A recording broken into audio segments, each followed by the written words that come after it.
Imaginez une femme qui voyage à travers l'Europe, changeant d'apparence comme on change de chemise. Elle porte 8 perruques différentes. Elle parle 4 langues couramment. Un jour, on la retrouve morte au fond d'une vallée, brûlée vive.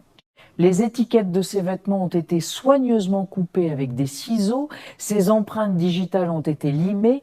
Qui veut tant s'effacer? C'est l'affaire de la femme d'Isdal, un vrai thriller sans visage qui s'est déroulé dans le grand froid norvégien. Pourrait-elle avoir été une espionne russe, une fugitive, ou simplement une femme qui ne voulait plus être elle-même? En 1970, des randonneurs découvrent le corps dans Isdalen, la vallée de la mort, près de Bergen. Au début, la police ne sait rien.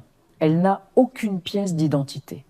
Mais ils trouvent 2 valises cachées à la gare. Ce qu'ils découvrent à l'intérieur est glaçant. Des vêtements de luxe, mais avec les étiquettes retirées.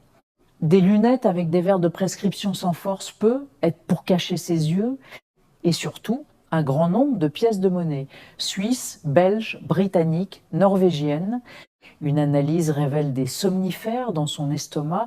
De plus, une dernière note cryptique est retrouvée sur le lieu du crime, juste des combinaisons de lettres et de chiffres. Grâce au code sur ses vêtements, la police remonte sa trace. Elle a voyagé de Rome à Oslo, en passant par la France et la Suisse. Elle logeait toujours sous des faux noms. Claudia Tielt, Veronica Larsson. Elle payait toujours en liquide. Et le plus incroyable, un témoin se souvient l'avoir vue. Il dit « Elle était belle, elle me souriait, mais elle ne voulait pas être vue ». Des images de surveillance, très rares pour l'époque, la montrent entrant dans un hôtel.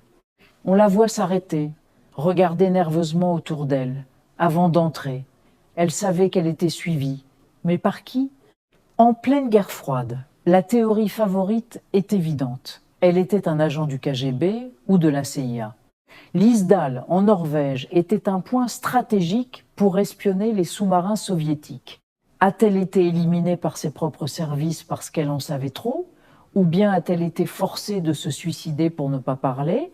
L'analyse de ces isotopes a révélé qu'elle avait grandi en Europe centrale ou de l'Est, probablement en Allemagne ou en France, ce qui renforce la piste d'une espionne.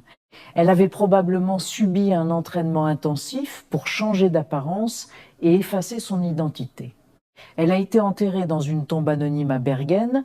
En 2021, l'ADN a permis d'identifier ses restes. Son nom a été publié. Elle avait une famille. Mais cela a-t-il résolu le mystère? Non. Pourquoi a-t-elle fui sa vie? Pourquoi ce déguisement permanent? Pourquoi la mort?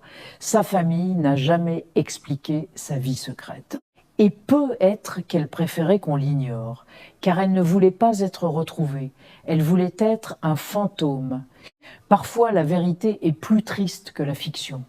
Merci d'avoir regardé et n'oubliez pas de vous abonner pour d'autres histoires fascinantes.